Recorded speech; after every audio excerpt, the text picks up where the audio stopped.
Commercial versus residential. What's so different about them if they're in the same industry? If I do residential, can I do commercial? Or is it even worth pursuing? While they are within the same industry, they are very different games. It's like learning to run, okay? You've trained on a track, you learn how to bend your arms, the breathing, the posture, you've got it down. But then all of a sudden you find yourself on an unknown mountainous trail. On a trail, there might be several ways to get back to the bottom. Some might be more scenic, take you a longer time. Others might just get you to where you need to be faster. If you're outdoors, you're probably gonna wanna bring some extra supplies to help you deal with any animals or pests. And you'll need to be more keen on indicators telling you that you're going in the right direction instead of just running around a track. For a lot of people, this excitement of seeing different scenes, not knowing what's to come or figuring it out as you go can be more rewarding. You get to be creative. You get to see things that other people wouldn't.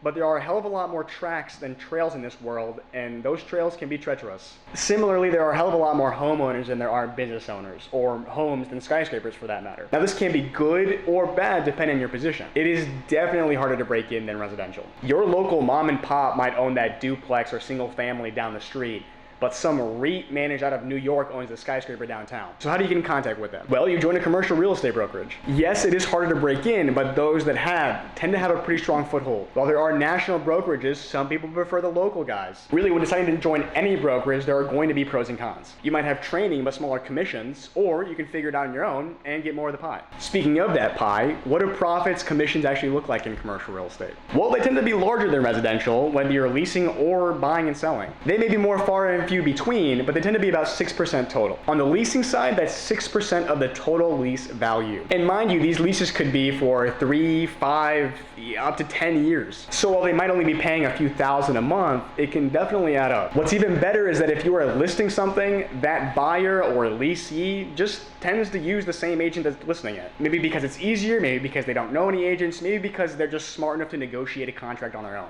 And you know what that means. Fewer agents means fewer splits of the commission. And if they do have an agent, then it's usually split 3% each person. Still better than residential. If you have any questions about other differences, please don't be afraid to ask in the comments. Happy to help.